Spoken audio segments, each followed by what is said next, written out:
Hi, nha rằng à, nó cứ yêu mua ô xí nó còn là cho chia, thế à cho nó giờ biết mong sẽ bà cho nó, nó cứ thế, cứ từ này rồi mua ô xí nó, sẽ đây cho cá thế mùa say mong sẽ bà mùa ô xí rồi trả nó giờ nó sẽ chí nữa, thì cũng mà tí này cái chỗ hành gì cứ là cho nó, là cho chiếc chia mùa ô xí à.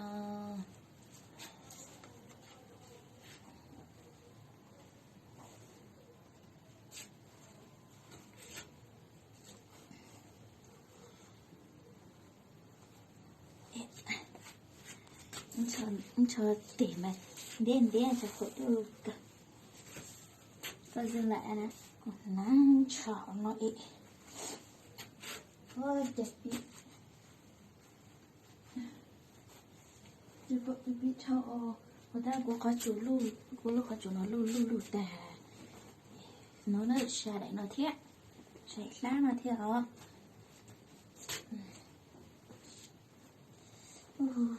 Ê, có để ra có luôn có thật có ý từ sao có chả sao lo Lột cá hay dạ ôi là để lá lọt thở là em chó chuyện đi đó nữa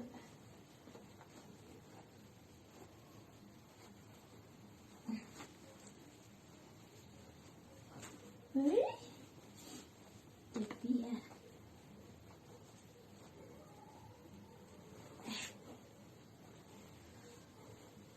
à. tao luôn Rồi lại nhọ tao đó tao tích là tao cho chết chia nữa để bây giờ mua ô xí nữa để xem mua corona mua món đó để bây giờ điều khẩu trang á điều khẩu trang chỉ là chỉ cố bé mình nữa để sẽ đơn cho cái bài sẽ đơn cho cái mình nữa.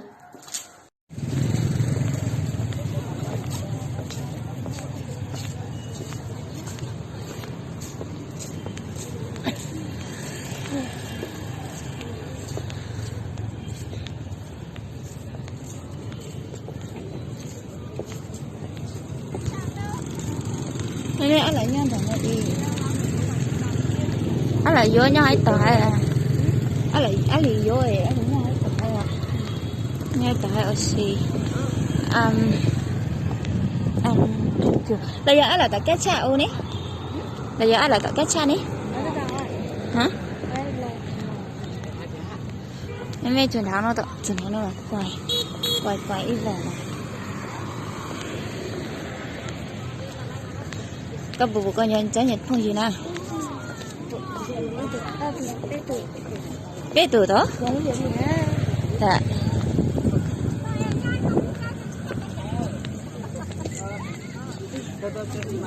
ô mày tận dụng nó chị đi mẹ chị lại thế á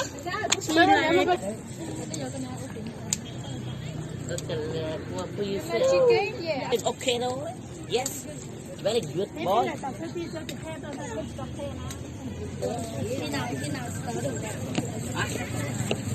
Cho cô dính nó mà. Cô chỉ cho cô dính này.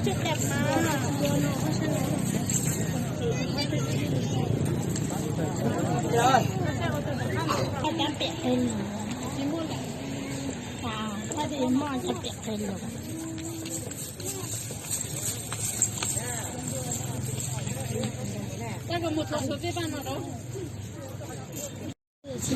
Chiên cá rồi Nước to bằng cái kia.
rất là chán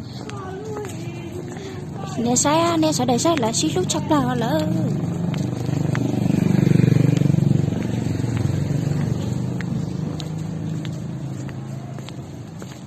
cái tay mong này cái tay mót thỏ cái mót thỏ là tôi cái tay mót tài mình chỉ cho đó khử đi nữa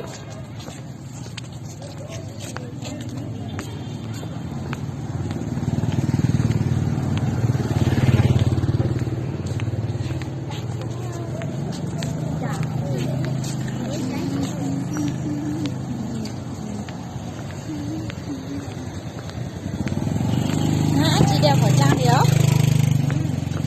đeo khẩu trang hay nhưng mà chị phụ sao nó ẹn cho ột tá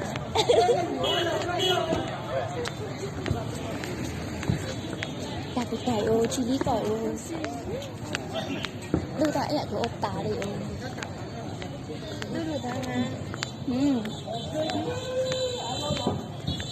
ẹn chỗ ột tá lau mùa này thật sự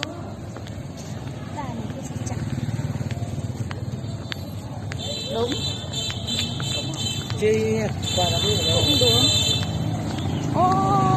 con này là quay nó thì còn mẹ tao ké nè từ chị ba nhớ ngon mất chưa còn lắm để ngon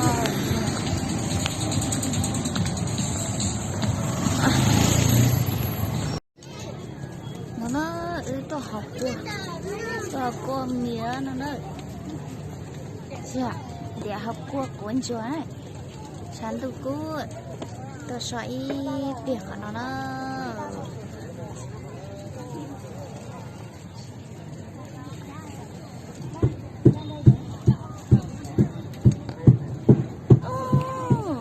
học bài cả lì tới lúc đó nó là đấy ta chỉ rằng cả lì đâu sợ chấp là lì nơ ăn này nơ chỉ một phong gì đi có gì chỉ một từ flow đi để ăn này to thế nữa ăn này nhỏ nó tôi xoay bia học của con chùa nữa sẽ để làm trò học của con chùa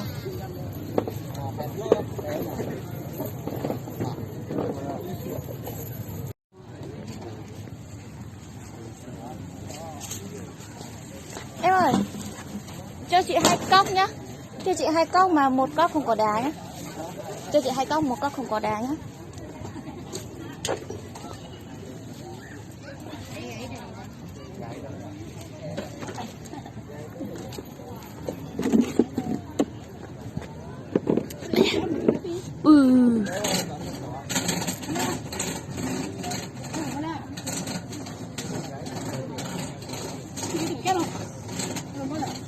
nhau còn nó học của con chùa nó đấy ạ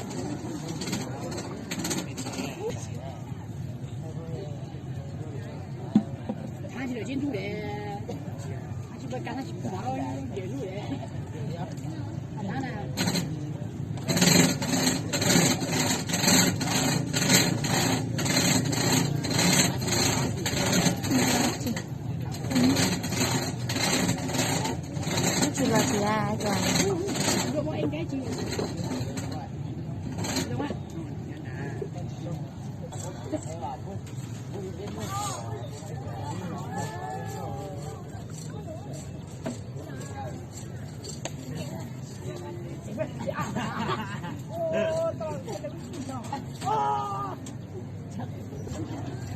bảo tao lệ thon để thâu nữa còn để thâu đó nó còn bị tọt tao nó tay nó đó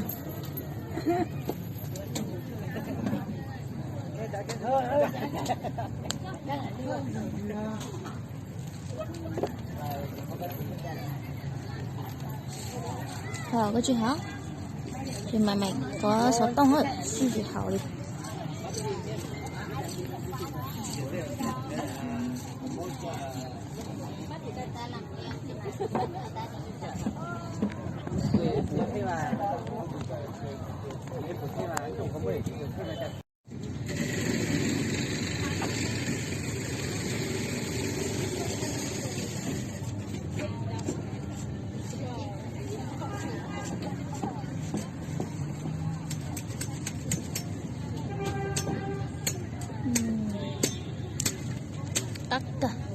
Cả xé cả đấy nữa là xé món chỉ bắt món đủ lại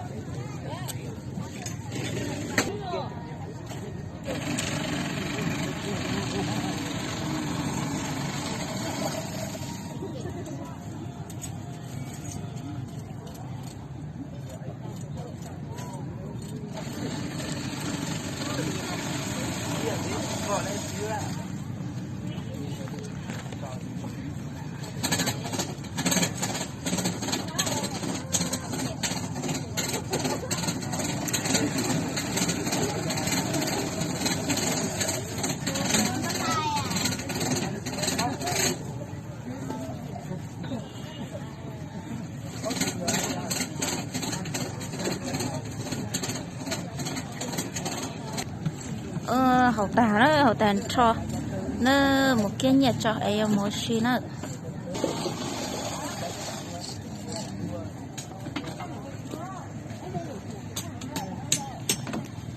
bao tiền đấy? Cái gì nhỉ? 20.000 nhỉ? Vâng. 20.000 nhỉ?